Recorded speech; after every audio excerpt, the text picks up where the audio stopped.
Olá, meu companheiro de leitura, minha companheira de leitura. Tudo bem com vocês? Hoje é quinta-feira, dia de mais um bloco de capítulos de Opa, errei.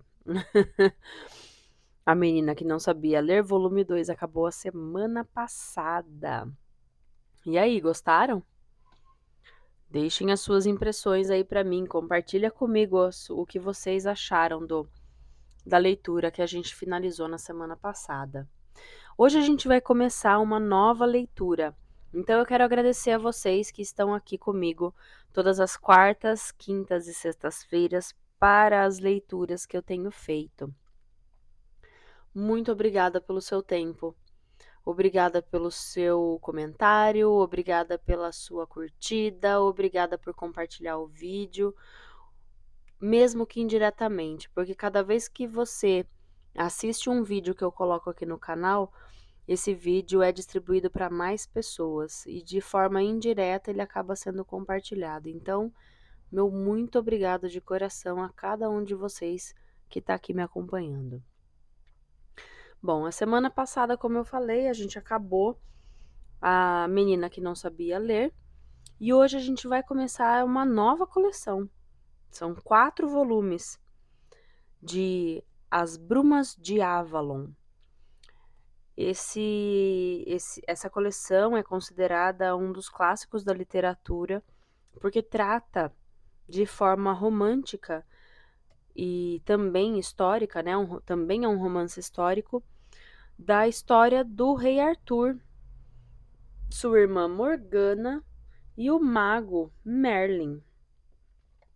Então, é uma história diferente, né?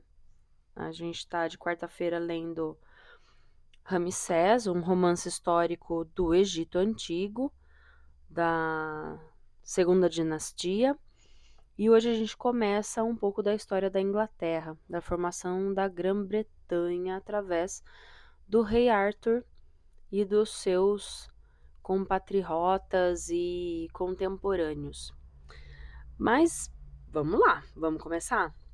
Esse livro que eu tenho, ele é capa dura, uma edição capa dura de 1982, da editora Círculo do Livro. A autora é Marion Zimmer Bradley. Ela é uma estadunidense e a gente vai saber um pouquinho dela na introdução do livro. Muito bem.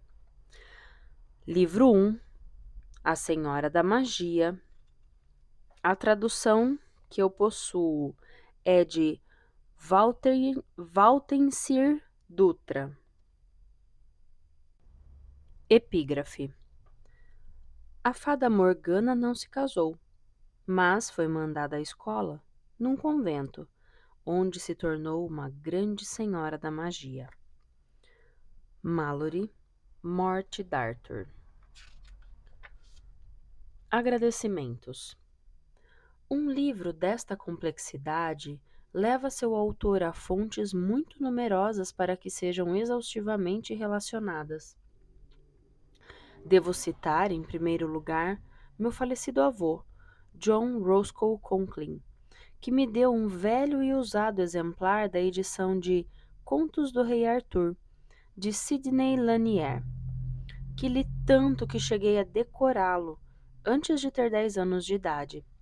Minha imaginação também foi estimulada por fontes diversas, como o semanário ilustrado Tales of Prince Valiant, e aos 15 anos eu fazia gazeta na escola com muito mais frequência do que se pensava, indo esconder-me na biblioteca do Departamento de Educação, em Albany, no estado de Nova York, para ler a edição de 10 volumes de O Ramo de Ouro, de James Frazer, e uma coleção de 15 volumes sobre religiões comparadas, inclusive um enorme livro sobre os druidas e as religiões celtas. No que se concerne às pesquisas feitas especificamente para este volume, devo agradecer a Geoffrey Ashe, cujas obras sugeriram várias buscas, e a Jamie George, da livraria Gothic Image, em Glastonbury, que, além de me revelar a geografia de Somerset e a localização de Camelot e do reino de Guinevere, aceito para os fins deste livro a teoria de que Camelot ficava na área do castelo de Cadbury, em Somerset. Guiou-me também pela peregrinação a Glastonbury. Ele ainda despertou minha atenção para as persistentes tradições que cercam o Poço do Cálice em Glastonbury, e para a convicção antiga de que José de Arimateia plantou o sagrado espinho no Monte Werial. Ali também encontrei muito material relacionado com a tradição celta de que Jesus Cristo havia sido educado na religião da sabedoria, no templo que ficava no outeiro de Glastonbury. Quanto ao material sobre o cristianismo antes de Agostinho, usei com autorização um manuscrito de circulação privada, o The Pre-Constantine Mass, a Conjecture, do padre Randall Garrett. Também recorri a apontamentos da liturgia sírio-caldeias, inclusive a Sagrada Urbana de São Serapião, bem como material litúrgico dos grupos locais dos cristãos de Santo Tomás e católicos pré-nicenos. Os excertos das Escrituras, sobretudo a história do Pentecostes e o Magnificat, foram traduzidos do Testamento grego, para mim, por Walter Brim. Devo citar ainda The Western Mystery Tradition, de Christine Hartley, e Avalon of the Heart, de Dion Fortune. Qualquer tentativa de reconstruir a religião pré-cristã das Ilhas Britânicas transformou-se numa conjetura, devido aos esforços constantes dos seus sucessores para eliminarem todos os traços dessa crença.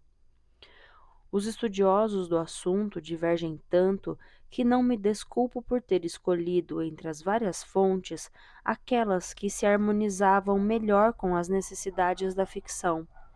Li, embora não as seguisse fielmente, as obras de Margaret Murray e inúmeros livros sobre Gardnerian Wicca.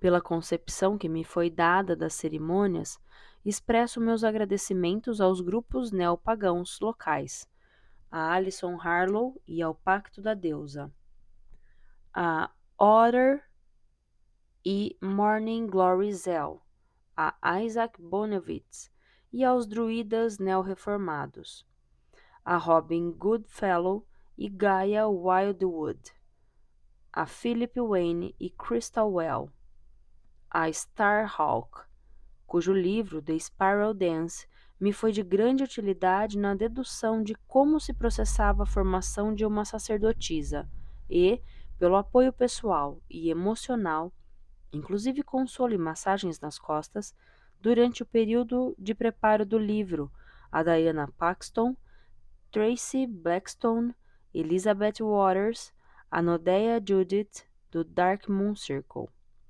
Finalmente, quero expressar minha gratidão e amor ao meu marido, Walter Brim, que, num instante crucial de minha carreira, opinou ser chegado o momento de deixar de lado a tranquilidade dos livros de vendagem garantida e proporcionou-me o apoio financeiro para que eu pudesse fazê-lo. E também a Don Woolhan, que sempre acreditou em mim, e a sua mulher, Elsie. Acima de tudo, serei sempre grata a Lester e Judy Lindell Hay, que me ajudaram a fazer progressos estilísticos, tarefa sempre difícil.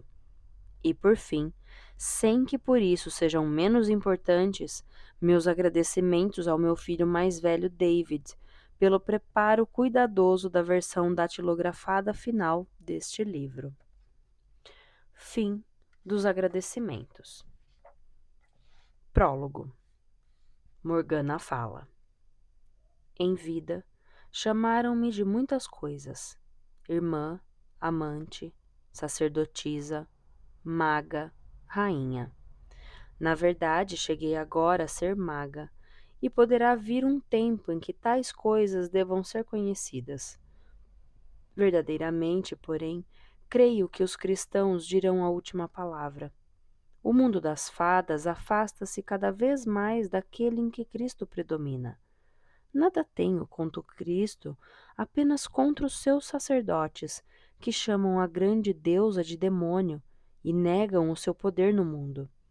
Alegam que, no máximo, esse seu poder foi o de Satã. Ou vestem-na com o manto azul da Senhora de Nazaré, realmente poderosa ao seu modo, que, dizem, foi sempre virgem. Mas o que pode uma virgem saber das mágoas e labutas da humanidade? E agora que o mundo está mudado, e Arthur, meu irmão, meu amante, rei que foi e rei que será, está morto? O povo diz que ele dorme. Na ilha sagrada de Avalon, é preciso contar as coisas antes que os sacerdotes do Cristo Branco espalhem por toda parte os seus santos e suas lendas. Pois, como disse, o próprio mundo mudou. Houve um tempo em que um viajante, se tivesse disposição e conhecesse apenas uns poucos segredos, poderia levar sua barca para fora, penetrar o mar do verão e chegar não ao Glastonbury dos monges, mas à ilha sagrada de Avalon. Isso porque, em tal época, os portões entre os mundos vagavam com as brumas e estavam abertos, um após o outro, ao capricho e ao desejo do viajante. Esse é o grande segredo, conhecido de todos os homens cultos de nossa época. Pelo pensamento criamos o mundo que nos cerca, novo a cada dia. E agora, os padres, acreditando que isso interfere no poder do seu Deus, que criou o mundo para ser definitivamente imutável, fecharam os portões, que nunca foram portões, exceto na mente dos homens, e os caminhos só levam à ilha dos padres, que eles protegeram com o som dos sinos de suas igrejas, afastando todos os pensamentos de um outro mundo que vive nas trevas. Na verdade, dizem eles, se aquele mundo realmente existe, é propriedade de Satã e a porta do inferno, se não, o próprio inferno. Não sei o que o Deus dele pode ter criado ou não. Apesar das histórias contadas, nunca soube muito sobre os seus padres e jamais usei o negro de uma de suas monjas escravas. Se os cortesãos de Arthur em Camelot fizeram de mim este juízo, quando lá fui, pois sempre usei as roupas negras da grande mãe em seu disfarce de maga, não os desiludi. E, na verdade, ao final do reinado de Arthur, teria sido perigoso agir assim. E inclinei a cabeça à conveniência, como nunca teria feito a minha grande senhora, Viviane, senhora do lago, que depois de mim foi a maior amiga de Arthur, para se transformar mais tarde em sua maior inimiga, também depois de mim. A luta, porém, terminou. Pude finalmente saudar Arthur em sua agonia, não como meu inimigo e o inimigo de minha deusa, mas apenas como meu irmão e como um homem que ia morrer e precisava da ajuda da mãe, para a qual todos os homens finalmente se voltam. Até mesmo os sacerdotes sabem disso, com sua Maria sempre virgem em seu manto azul, pois ela, na hora da morte, também se transforma na mãe do mundo. E assim, Arthur jazia enfim, com a cabeça em meu colo, vendo-me não como irmã, amante ou inimiga, mas apenas como maga, sacerdotisa, senhora do lago. Descansou, portanto, no peito da grande mãe, de onde nasceu, e para quem, como todos os homens, tem de finalmente voltar. E talvez, enquanto eu guiava a barca que o levava, desta vez não para a Ilha dos Padres, mas para a verdadeira ilha sagrada no mundo das trevas, que ficava além do nosso, para a ilha de Avalon, onde agora poucos, além de mim, poderiam ir. Ele estivesse arrependido da inimizade surgida entre nós. Ao contar esta história, falarei por vezes de coisas que ocorreram quando eu ainda era demasiado jovem para compreendê-las, ou quando não estava presente. Meu leitor fará uma pausa e dirá talvez: esta é a sua magia. Mas eu tive sempre o dom da visão, de ver o interior da mente dos homens e mulheres, e durante todo esse tempo estive perto de todos. Assim, por vezes, tudo o que pensavam era do meu conhecimento, de uma forma ou de outra. Por isso, contarei esta história. Um dia também os padres a contarão, tal como a conhecem. Talvez entre as duas se possam perceber alguns lampejos de verdade. O que os sacerdotes não sabem, com o seu Deus uno e sua verdade única, é que não existe história totalmente verdadeira. A verdade tem muitas faces e assemelha-se à velha estrada que conduz a Avalon. O lugar para onde o caminho nos levará depende da nossa própria vontade e de nossos pensamentos. E talvez, no fim, cheguemos ou à sagrada ilha da eternidade, ou aos padres, com seus sinos, sua morte, seu Satã e o inferno e danação. Mas talvez eu seja injusta com eles. Até mesmo a senhora do lago, que odiava a batida do padre tanto quanto teria odiado a serpente venenosa, e com boas razões, censurou-me certa vez por falar mal do Deus deles. Todos os deuses são um só Deus, disse ela. Então, como já dissera muitas vezes antes, e como eu repeti para as minhas noviças inúmeras vezes, e como toda sacerdotisa depois de mim há de dizer novamente, e todas as deusas são uma só deusa, e há apenas um iniciador, e a cada homem a sua verdade, e Deus com ela. Assim, talvez, a verdade se situe em algum ponto entre o caminho para Glastonbury, a Ilha dos Padres, e o caminho de Avalon, perdido para sempre nas brumas do mar de verão. Mas esta é a minha verdade. Eu, que sou Morgana, conto-vos estas coisas. Morgana, que em tempos mais recentes foi chamada Morgana a Fada. Fim do prólogo. Capítulo 1. Mesmo em pleno verão, Tintagel era um lugar assombrado. Do promontório onde estava, Igraine, esposa do duque Gorloy, olhou para o mar. Enquanto contemplava a cerração e a névoa, pensava em como poderia saber quando a noite e o dia teriam a mesma extensão para poder celebrar a festa do Ano Novo. Naquele ano, as tempestades de primavera haviam sido excepcionalmente violentas. Noite e dia, o rumor das ondas ressoara pelo castelo, impedindo seus habitantes de dormir, e até os cães uivavam dolorosamente. Tintagel.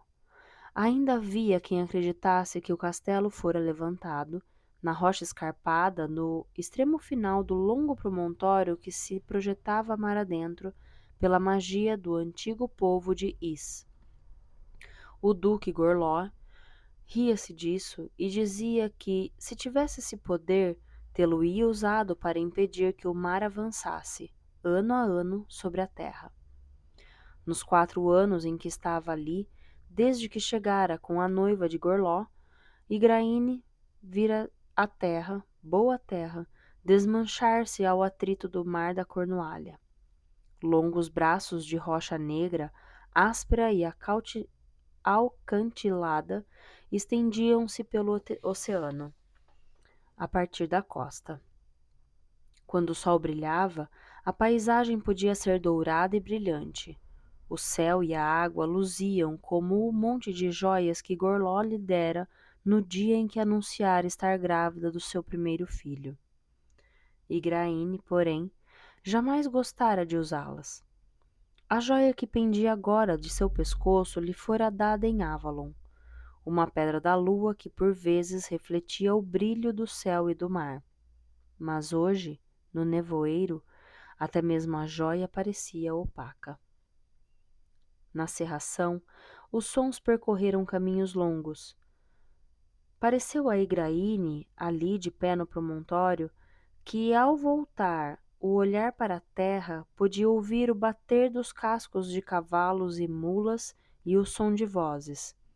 Vozes humanas ali no isolado Tintagel, onde só viviam cabras e ovelhas, mais os pastores e seus cães, além das mulheres do castelo com algumas crianças e uns poucos homens, já idosos, para protegê-las. Igraine voltou-se lentamente e retornou ao castelo. Como sempre, de pé à sua sombra, sentia-se pequenina ante a imponência daquelas velhas pedras, ao fim do longo promontório que se estendia pelo mar. Os pastores acreditavam que o castelo fora construído pelos antigos, das terras perdidas de Lyonesse e Is. E os pescadores contavam que, em dias claros, os velhos castelos podiam ser vistos muito ao longe sob a água. Mas para Igraine, eles pareciam torres de rocha, velhas montanhas e morros engolidos pelo mar, que avançava sempre, que ainda agora corroía a rocha sob o castelo. Ali, naquele fim de mundo, onde o mar comia incessantemente a terra, era fácil acreditar em áreas submersas do oeste. E falavam ainda de uma grande montanha de ferro que explodira, muito mais para o sul, carregando todo um grande país que ali existia. Igraine não sabia se acreditava ou não nessas histórias. Sim, certamente podia ouvir vozes na cerração. Não seriam atacantes selvagens vindo do mar ou do litoral selvagem de Erin. Há muito havia passado a época em que ela se sobressaltava a um som ou uma sombra estranhos. Não era seu marido, o duque. Ele estava muito longe no norte, lutando contra os saxões, ao lado de Ambrósio Aureliano, o grande rei da Bretanha, e teria avisado se pretendesse voltar. Não precisava ter medo. Se os cavaleiros fossem hostis, os guardas e soldados do forte situado no ponto em que o promontório se ligava à terra, ali colocados pelo duque Gorló para proteger sua mulher e filha, os teriam detido. Seria preciso um exército para passar por eles. E quem mandaria um exército contra Tintagel? Houve uma época, Igraine lembrava-se sem amargura, caminhando lentamente pelo pátio do castelo, em que ela teria sabido quem se aproximava. Essa lembrança não lhe provocava maior tristeza agora. Desde o nascimento de Morgana, não chorava mais de saudades de casa, e Gorló era bondoso com ela. Tranquilizara-a quando tivera medo e ódio a princípio. Dera-lhe joias e coisas belas, troféus de guerra. Cercara-a de mulheres que a serviam e tratava-a sempre como a um igual, a não ser nos conselhos de guerra. Não podia ter desejado mais, exceto se tivesse desposado um homem das tribos. Quanto a isso, não tivera escolha. Uma filha da Ilha Sagrada deve fazer o que é melhor para o seu povo, quer isso signifique caminhar para a morte em sacrifício, entregar sua virgindade no casamento sagrado ou casar-se, quando isso puder cimentar alianças. Era o que Igraine havia feito, desposando um duque da Cornualha romanizado, cidadão que vivia ao modo romano, embora Roma tivesse deixado toda a Bretanha. Tirou o manto dos ombros, com um gesto. Lá dentro do pátio estava mais quente, fora do alcance do vento cortante. E ali, quando a cerração rodopiou e esgarçou-se, pairou à sua frente por um momento uma figura vinda da bruma e da névoa. Sua meia-irmã, Viviane, a Senhora do Lago, a Senhora da Ilha Sagrada. Irmã, as palavras tremeram, e Igraine sabia que não as havia gritado, mas apenas murmurado com as mãos apertadas contra o peito. É você realmente que eu vejo aqui? O rosto tinha um ar de censura e as palavras pareciam desaparecer no som do vento além das muralhas. Você abandonou a visão, Igraine? Por sua livre vontade? Magoada pela injustiça dessas palavras, Igraine respondeu: Foi você quem determinou que eu devia desposar Gorló. Mas a forma de sua irmã desaparecera nas brumas. Não estava ali. Jamais estivera. Igraine pestanejou. A rápida aparição se fora. Envolveu-se no manto, pois sentiu frio, muito frio. Sabia que a visão tirava sua força do calor e da vida de seu próprio corpo. Pensou. Não sabia que eu ainda podia ver dessa maneira. Tinha certeza de que não podia mais. E estremeceu, sabendo que o padre Columba consideraria isso obra do diabo e que deveria confessar-se com ele. É certo que ali, no fim do mundo, os padres eram tolerantes, mas uma visão não declarada em confissão seria, sem dúvida, tratada como heresia. Franziu as sobrancelhas. Por que deveria tratar uma visita de sua irmã como obra do diabo? Padre Columba podia dizer o que quisesse, mas talvez o seu Deus fosse mais sábio do que ele. Isso não seria muito difícil, pensou Igraine, reprimindo uma risada. Talvez o padre Columba tivesse se tornado um sacerdote do Cristo porque nenhum colégio de druidas aceitaria um homem tão estúpido. O Deus do Cristo parecia não se importar com a inteligência de um padre, desde que este pudesse engrolar a missa e ler e escrever um pouco. Ela, Igraine, tinha mais instrução do que o padre Columba e falava melhor o latim quando queria. Não se considerava, porém, instruída. Não tivera força suficiente para estudar a sabedoria mais profunda da velha religião, ou de penetrar nos mistérios além do que era absolutamente necessário a uma filha da Ilha Sagrada. Mas, embora fosse ignorante em qualquer templo dos mistérios, podia passar entre os bárbaros romanizados por uma mulher culta. Na pequena sala junto do pátio, onde havia sol nos dias limpos, sua irmã mais nova, Morgause, de 13 anos e florescente, trajando um amplo vestido de casa de lã sem tingir e um velho desgrenhado manto por sobre os ombros, fiava descuidadamente com um fuso simples, enrolando o fio desigual num carretel. No chão, junto à lareira, Morgana fazia rolar um carretel velho como se fosse uma bola, observando as trajetórias caprichosas do cilindro assimétrico pelo chão, empurrando-o para um ou outro lado com os dedos gorduchos. Será que já não fiei bastante? Queixou-se Morgause. Meus dedos estão doendo. Por que tenho de fiar sempre como se fosse uma criada? Toda dama tem que aprender a fiar, respondeu Igraine, como sabia que devia fazer. O seu fio é muito mal feito, ora grosso, ora fino. Seus dedos perderão o cansaço quando se habituarem ao trabalho. Dedos doloridos são indício de que você tem sido preguiçosa, já que não se acostumaram às suas tarefas. Tomou de Morgause o carretel e o fuso, girando-os rapidamente com grande facilidade. O fio desigual em suas mãos experientes adquiriu uma espessura perfeita. Veja, pode-se tecer com esse fio sem deixar falhas na laçadeira. E de repente cansou-se de proceder como devia. Mas agora pode deixar de lado o fuso. Antes do fim da tarde, teremos hóspedes. Morgause olhou para ela. Não ouvi nada, disse. Nem chegou cavaleiro algum trazendo mensagem? Isso não me surpreende, respondeu Igraine, pois não veio nenhum cavaleiro. Foi uma visão.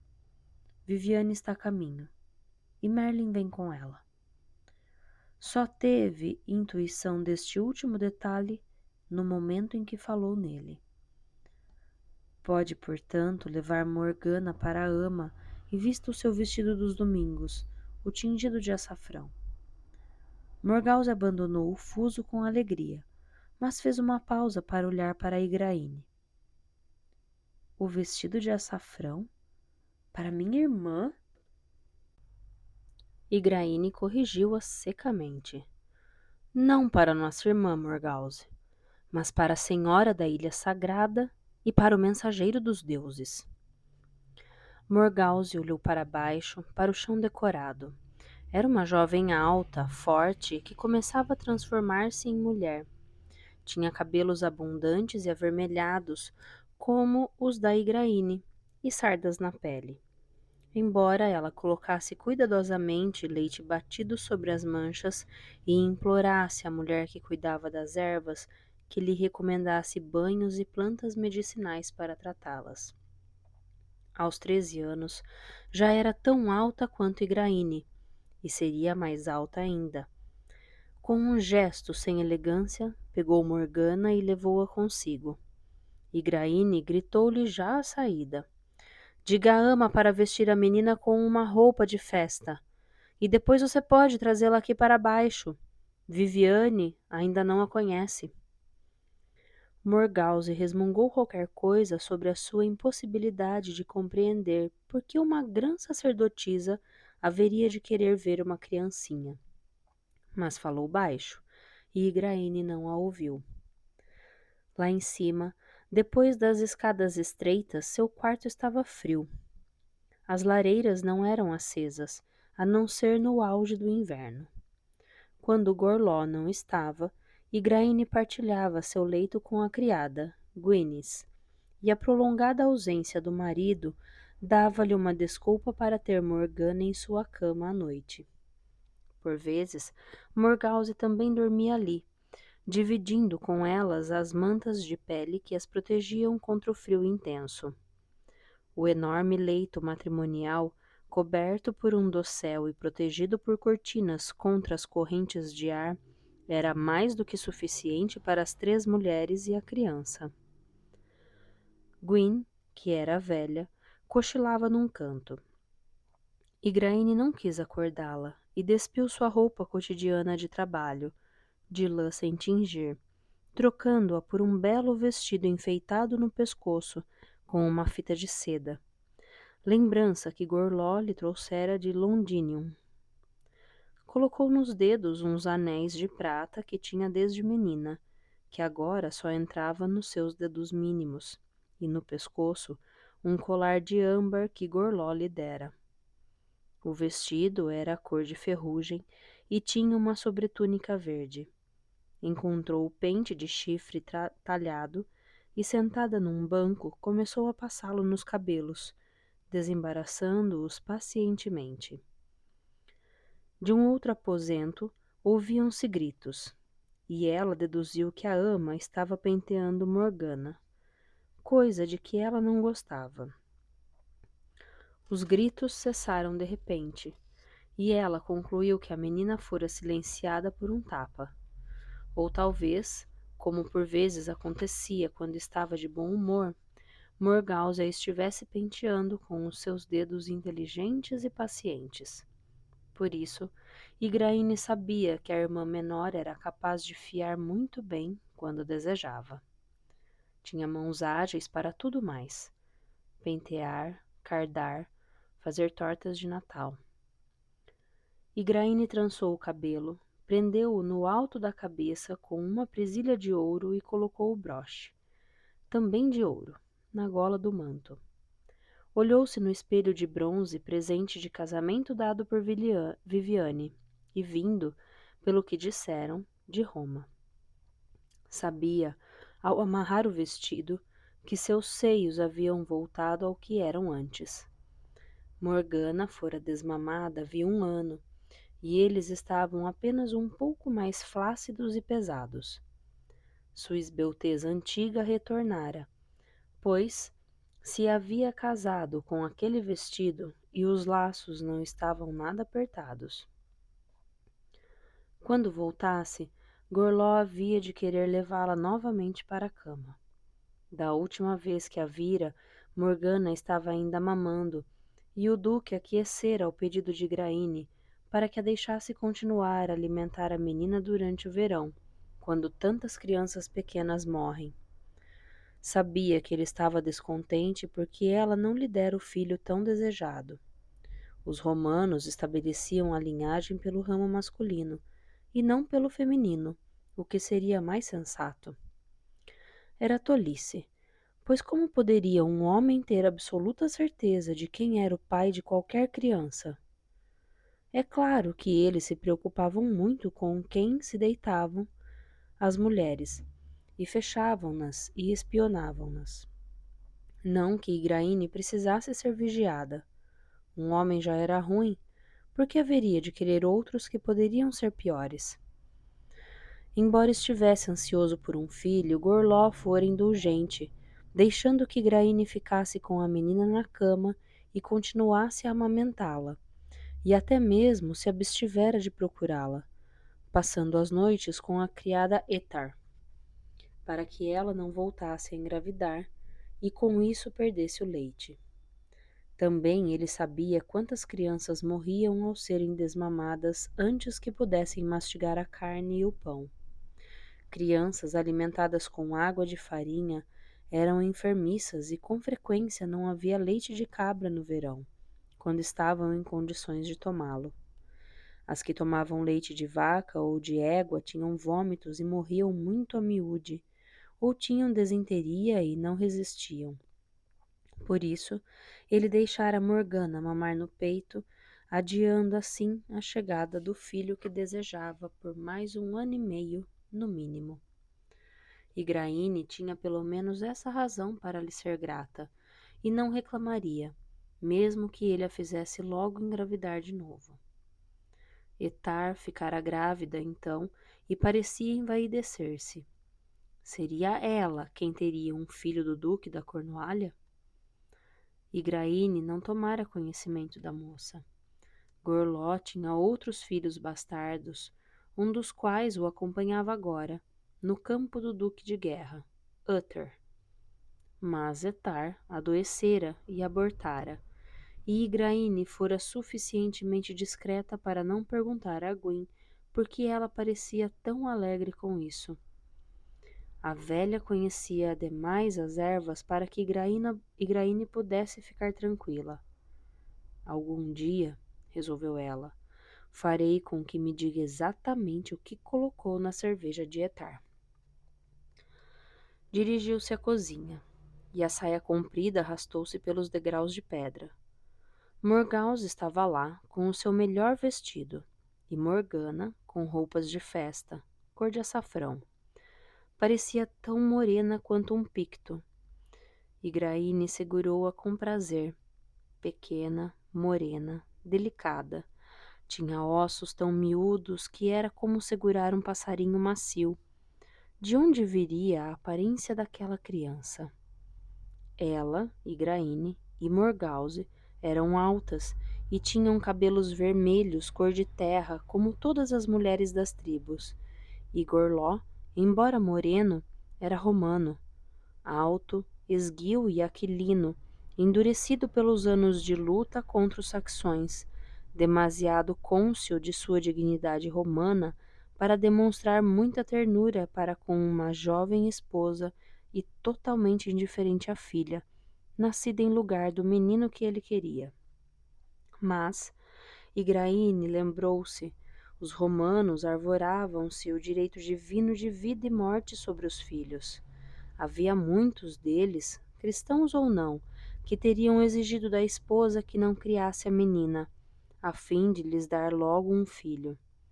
Gorló fora bom para ela, deixara-a criar Morgana. Embora Igraine não lhe desse muito crédito à imaginação, talvez ele houvesse compreendido como se sentia em relação à filha, sendo uma mulher das tribos. Enquanto dava ordens para a recepção dos hóspedes, para que se trouxesse vinho da adega e se preparasse um assado, não um coelho, mas um bom carneiro do último abate. Ouviu o cacarejar e o ruflar de asas das galinhas assustadas no pátio, e ficou sabendo que os cavaleiros haviam percorrido todo o promontório. Os criados pareciam assustados, mas, em sua maioria, já se haviam resignado, sabendo que a sua senhora tinha a visão. Fingia tê-la com algumas suposições inteligentes e uns poucos truques. Era bom que eles continuassem a temê-la. E agora, pensou, talvez Viviane esteja certa e eu ainda a tenha. Talvez durante todos aqueles meses antes do nascimento de Morgana, eu me sentisse muito fraca e impotente. Agora voltei a ser eu mesma. Minha mãe foi uma grande sacerdotisa até o dia de sua morte, embora tivesse vários filhos. Mas sua mente respondeu-lhe que a mãe tivera aqueles filhos em liberdade, como uma mulher das tribos deveria tê-los, de pais que ela mesma escolhera, não como escrava de um romano, cujos costumes lhe davam poder sobre as mulheres e crianças. Afastou com impaciência tais pensamentos.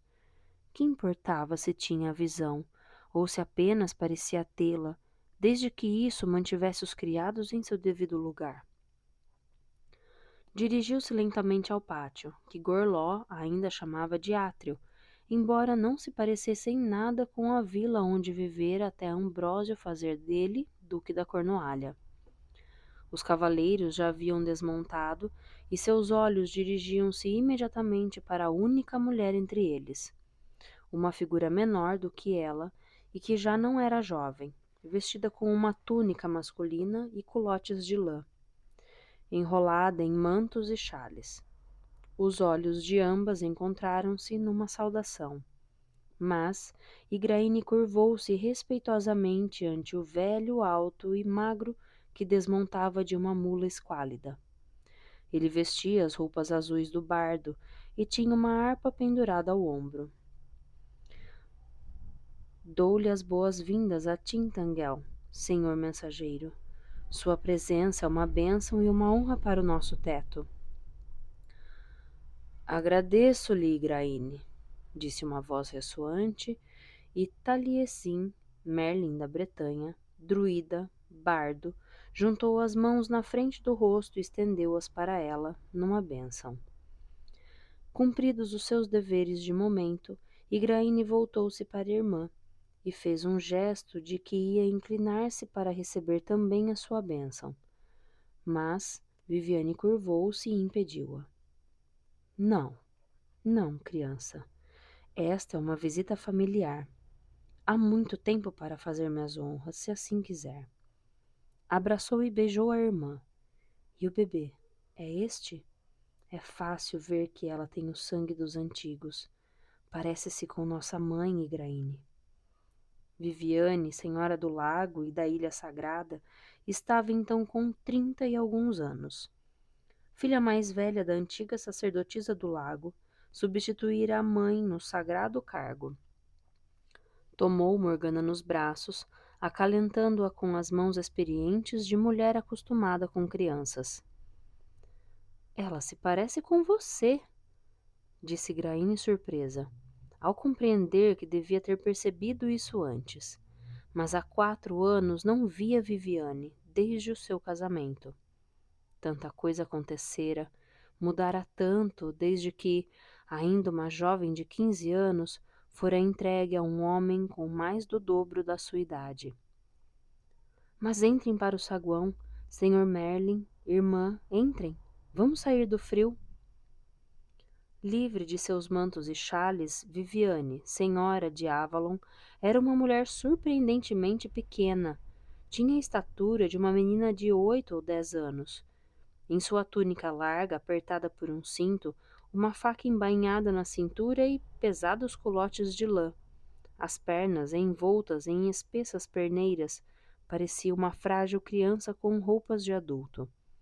Tinha um rosto pequeno, enrugado e triangular, a testa baixa sob um cabelo tão escuro quanto as sombras ao pé dos rochedos.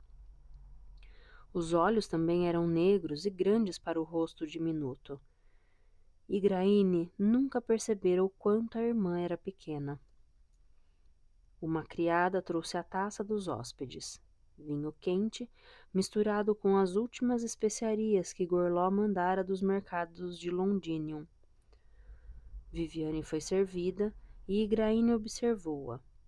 Com o gesto de pegar a taça, a irmã tornara-se de repente alta e imponente. Poderia estar segurando o sagrado cálice das santas insígnias. Ajeitando-a nas mãos, levou-o lentamente aos lábios, murmurando uma bênção.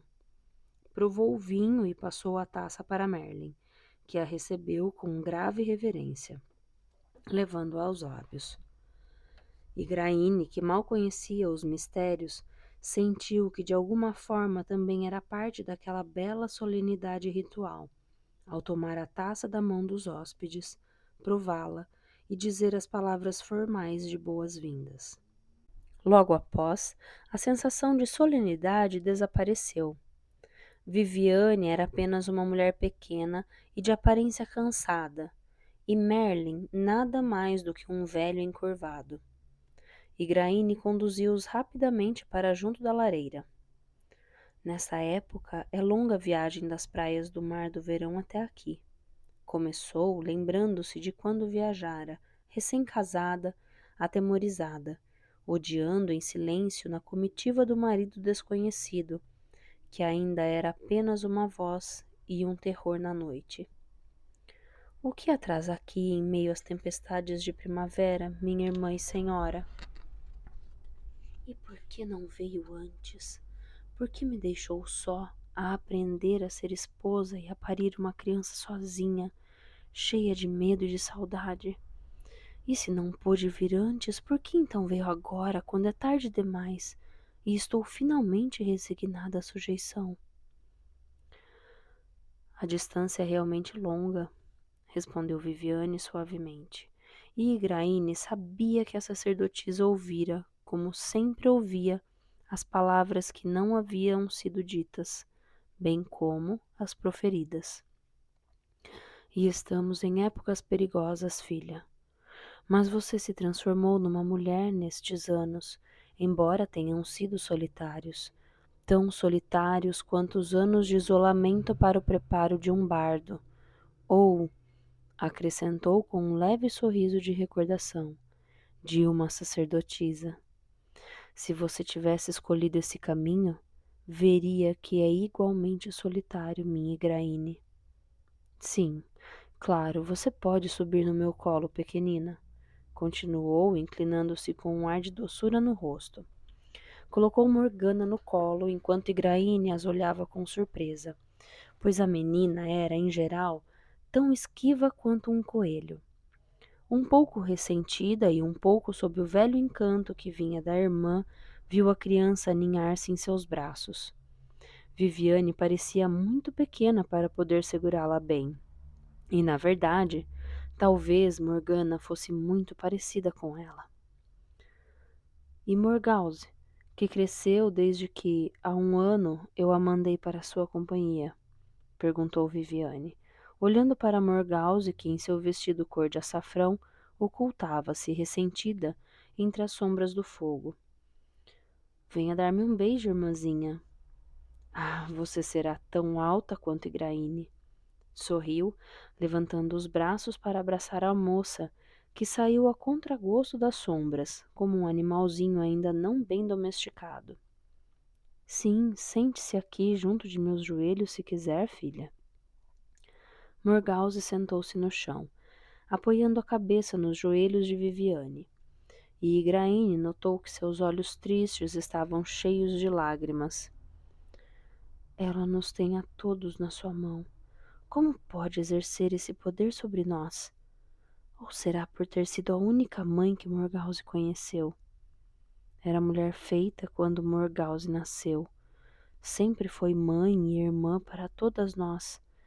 A mãe, que realmente era muito idosa para ter mais filhos, morrera ao dar à luz a Morgause. Viviane tivera um filho em princípios daquele ano, mas a criança morrera e ela se encarregara então de Morgause.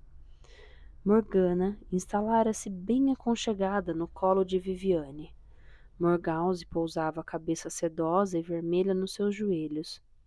A sacerdotisa segurava a menina com um braço e com a mão livre afagava o longo e macio cabelo da outra. Eu teria vindo visitá-la quando Morgana nasceu, explicou Viviane, mas também estava grávida. Tive um filho naquele ano. Dei-o a uma outra mulher para criar e ela talvez o mande para os monges. Ela é cristã. Você não se importa que ele seja criado como cristão? Perguntou Morgause. Ele é bonito? Qual o seu nome? Viviane riu.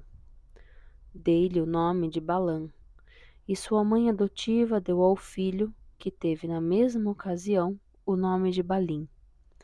Há entre eles uma diferença de apenas 10 dias. Por isso serão criados como gêmeos, sem dúvida. Não, não me importo com que seja criado como cristão. O pai dele também o era. E Priscila é uma boa mulher. Você disse que a viagem até aqui era longa. Acredite-me, filha, não é mais longa do que quando você se casou com Gorló. Não é mais longa, talvez, do que da Ilha dos Padres, onde está plantado o sagrado espinho deles, mas muito mais distante, muito mais, de Avalon.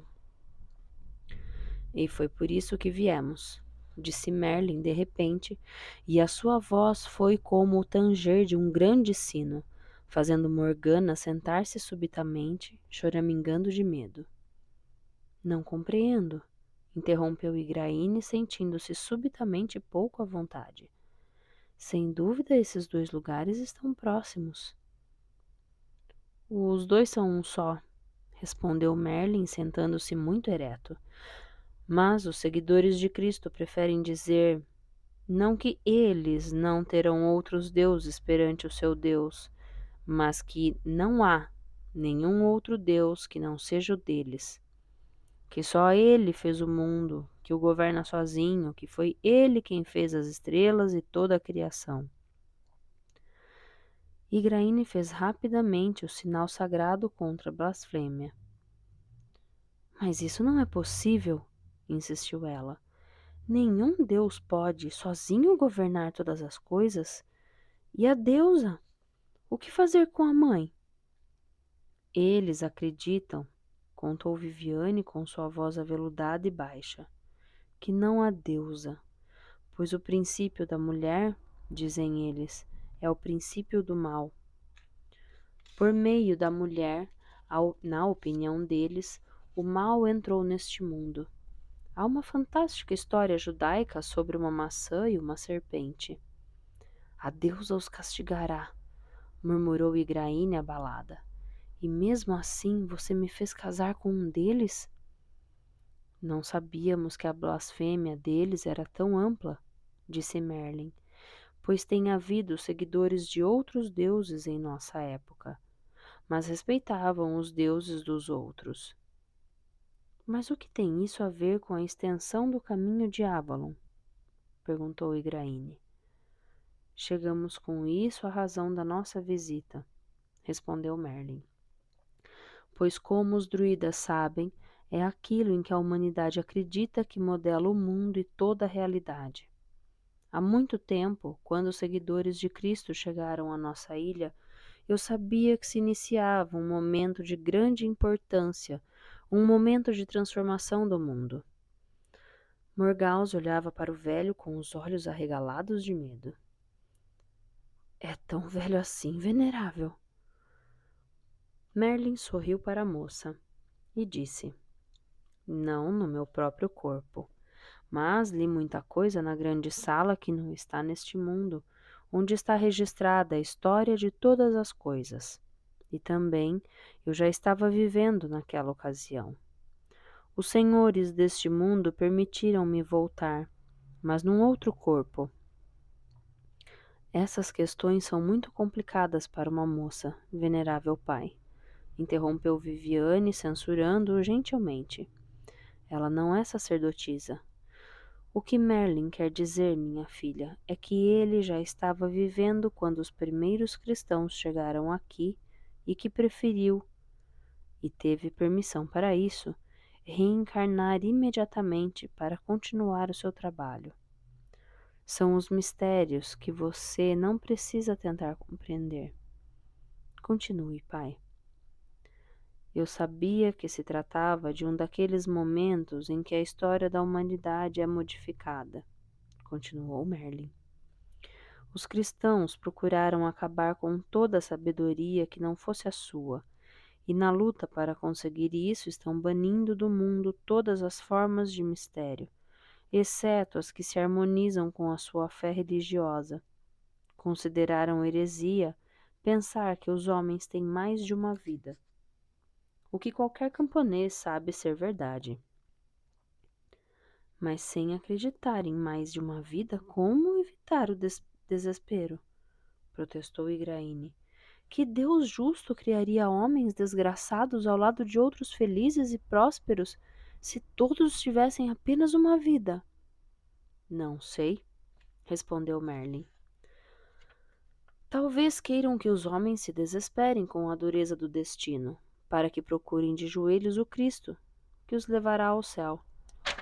Não sei no que acreditam os seguidores do Cristo, ou o que esperam. Seus olhos fecharam-se por um momento. Os traços de seu rosto tornaram-se mais amargos. Mas quaisquer que sejam as suas convicções, elas estão mudando este mundo. Não só em espírito, mas também no plano material. Como negam o mundo do espírito e o reino de Avalon, esses reinos deixam de existir para eles. Ainda existem, é claro, mas não no mesmo mundo dos seguidores de Cristo. Avalon, a ilha sagrada, já não é a mesma ilha de Glastonbury, onde nós, da fé antiga, permitimos, certa vez, que os monges construíssem sua capela e seu mosteiro, pois a nossa sabedoria e a sabedoria deles. Mas o que você sabe sobre a filosofia natural, Igraine? Muito pouco, admitiu ela abalada, olhando para a sacerdotisa e o grande druida. Nunca me ensinaram isso. É pena, lamentou Merlin, pois você precisa compreender, Igraine. Vou tentar explicar-lhe simplesmente. Veja, disse ele e tirou o colar de ouro do pescoço, depois a adaga. Poderei colocar este bronze e este ouro no mesmo lugar ao mesmo tempo? Ela piscou e olhou fixamente sem compreender. Não, claro que não. Podem ficar lado a lado, mas não no mesmo lugar, a menos que primeiro afastemos um deles. A mesma coisa aconteceu com a Ilha Sagrada, continuou Merlin. Os padres nos fizeram um juramento há 400 anos, antes mesmo que os romanos chegassem e tentassem conquistar-nos, de que nunca se levantariam contra nós ou nos expulsariam com armas, pois estávamos aqui antes deles, que eram os suplicantes e fracos. Cumpriram o juramento, sou obrigado a reconhecer. Mas em espírito, nas suas orações, nunca cessaram de lutar contra nós, para que seu Deus expulsasse os nossos deuses, sua sabedoria predominasse sobre a nossa. Em nosso mundo, Igraine, há espaço suficiente para muitos deuses e muitas deusas, mas no universo dos cristãos, como dizer isso, não há lugar para a nossa visão e a nossa sabedoria. No mundo deles, há apenas um Deus. Não só esse Deus deve conquistar todos os outros, mas também deve fazer como se não houvesse outros deuses, como se não tivesse havido nunca outros deuses, e sim falsos ídolos, obra do diabo. E isso para que, acreditando nesse Deus único, todos os homens possam ser salvos desta única vida.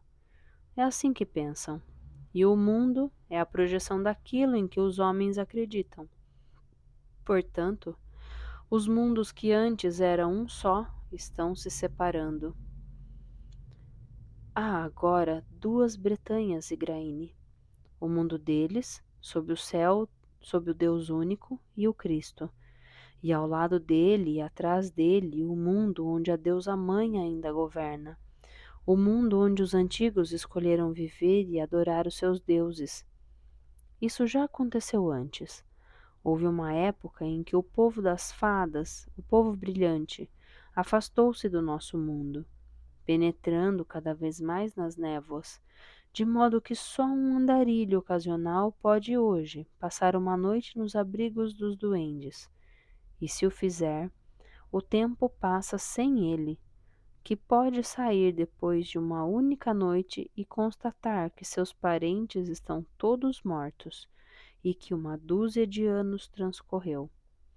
E agora eu lhe digo, Igraine, isso está acontecendo outra vez. Nosso mundo, governado pela deusa e pelo cornudo, seu esposo, o mundo que você conhece, o mundo de muitas verdades, está sendo expulso pelo curso principal do tempo. Ainda agora, Igraine, se um viajante parte sem um guia para a ilha de Avalon, a menos que conheça muito bem o caminho, não conseguirá chegar e encontrará apenas a Ilha dos Padres. Para a maioria dos homens, nosso mundo está agora perdido nas brumas do mar de verão.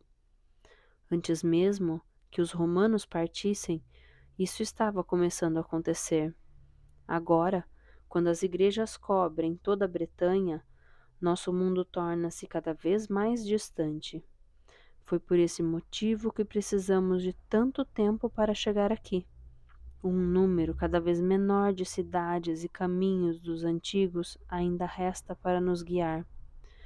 Os mundos ainda estão em contato, ainda estão um ao lado do outro, próximos como amantes, mas estão se separando.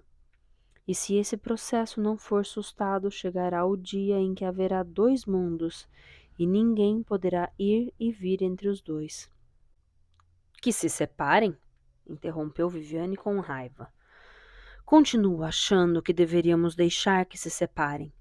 Não quero viver num mundo de cristãos que negam a mãe. Mas e os outros, aqueles que viverão no desespero? A voz de Merlin soava novamente como um grande sino aveludado. Não, é preciso manter um caminho, ainda que secreto. Partes do mundo ainda são uma só coisa. Os saxões andam pelos dois mundos, mas um número cada vez maior de nossos guerreiros são seguidores dos Cristo. Os saxões são bárbaros e cruéis, interrompeu Viviane. As tribos sozinhas não podem expulsá-los de nossas praias, e Merlin e eu sabemos que Ambrósio não permanecerá muito tempo neste mundo, e o que o seu duque de guerra, o Pendragon, é Uther o nome que lhe dão, o substituirá. Mas são muitos neste país os que não seguirão o Pendragon. Qualquer que seja a sina de nosso mundo no espírito, nenhum de nossos mundos pode sobreviver ao fogo e à espada dos saxões. Antes de podermos travar a batalha espiritual que impedirá que os mundos se distanciem ainda mais, devemos salvar o coração da Bretanha, que está sendo destruído pelos incêndios dos saxões. Não só eles, mas também os jutos, os escotos, todos os selvagens que descem do norte. Todos os lugares, até a própria Roma, estão sendo subjugados. Eles são muitos. Seu marido vem lutando durante toda a sua vida. Ambrósio, o duque da Bretanha, é um bom homem, mas só pode contar com a lealdade daqueles que outrora seguiram Roma. Seu pai usou a púrpura, e Ambrósio também tinha ambições de ser imperador. Mas precisamos de um líder que empolgue todo o povo da Bretanha. Mas Roma continua, protestou Igraine. Gorló disse-me que quando Roma tiver superado seus problemas na grande cidade, as legiões voltarão. Não poderemos esperar a ajuda de Roma contra os selvagens do norte? Os romanos foram os maiores lutadores do mundo, construíram a Grande Muralha do Norte para conter as incursões selvagens. A voz de Merlin adquiriu um som cavo, parecido com o tanger de um grande sino. Eu vi no poço sagrado. A águia voou e não voltará nunca mais à Bretanha, disse ele. Roma nada pode fazer, disse Viviane. Precisamos ter nosso próprio líder, que possa comandar toda a Bretanha. Sem ele, quando se juntarem contra nós, toda a Bretanha cairá, e por centenas e centenas de anos viveremos em ruínas sob os bárbaros saxônicos. Os mundos separar-se-ão irrevogavelmente, e a lembrança de Avalon não restará nem mesmo na lenda para dar esperanças à humanidade. Não. Devemos ter um líder que possa contar com a lealdade de todo o povo das duas Bretanhas, a dos padres e a do mundo das brumas, governado de Avalon. Unidos por esse grande rei, a voz dela adquiriu o tom claro e místico da profecia. Os mudos voltarão a se juntar, um mundo com lugar para a deusa e para o Cristo, para o cadeirão e a cruz. E esse líder nos unificará. Mas onde encontraremos esse rei?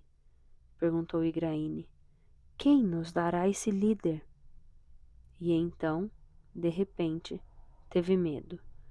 Sentiu um frio gelado descer-lhe pelas costas, enquanto Merlin e a sacerdotisa voltavam-se para ela, com olhos que pareciam mantê-la imóvel como um pequeno pássaro sob a sombra de um grande gavião. E compreendeu por que o profeta mensageiro dos druidas era chamado de Merlin. Mas quando Viviane falou, sua voz era muito suave. Ela disse: Você, Igraine, você nos dará esse grande rei. Fim do capítulo 1.